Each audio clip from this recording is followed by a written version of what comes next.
Сайн байцгаана уу? Сурагчид та бүхэндээ Чим Дөржин үг, Нацаг Даржин хөгжим, Балчир насны нөхөр хичээлээ хүргэж байна. Хичээлээ дуглан сууж үзээрэй.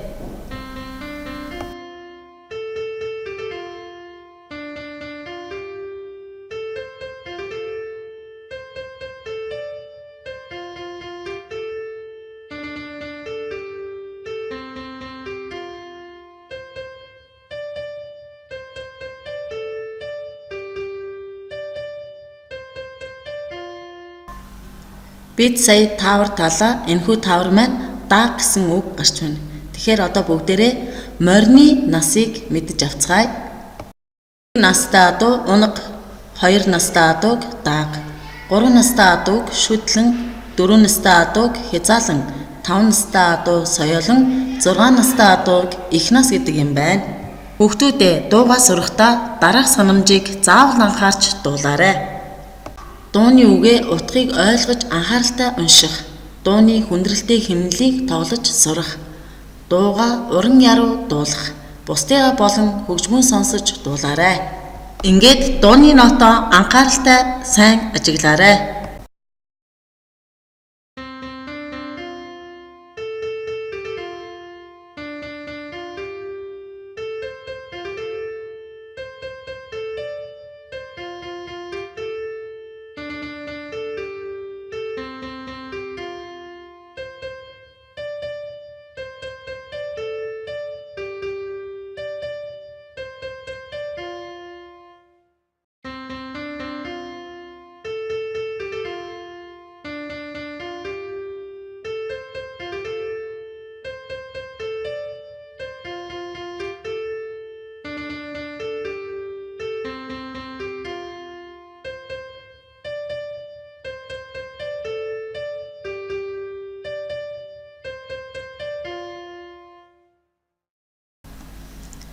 Энэ дууны нотонд цэгтэй дөрөвт нот орсон байгааг сая та нар ажигласан баг.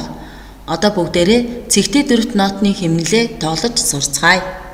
Нотны цэг гэдэг нь нотыг уртасгах хэмжээ бөгөөд тухайн нотыг түүний хагасаар уртасгана. Өөрөөр хэлбэл цэгтэй дөрөвт нот нь 3 ширхэг 8-т ноттой тэнцэн гэсэн үг. Цэгтэй дөрөвт 8-т нотны хэмнэлийг тоглоё. 1 E 2 E 1 E 2 E 1 E 2 E. Одоо 8-т цэгтэй дөрөвт нотны хэмнэлийг тоглоё. 1 E 2 E 1 E 2 E. Хүлгийн удамт, хүлгийн удамт. За ингэж тоглох нь байна. Бид дууныхаа утга агуулгыг ойлгож хэмнэлээ тоглож сурлаа. Ингээд дуугаа дагаад дуулаарай.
Сурлаа бүгдүүдээ одоо бичлэгээ сонсоод дагаад дуулаарай.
Бичлэг давтсан сурагчдаа баярлалаа.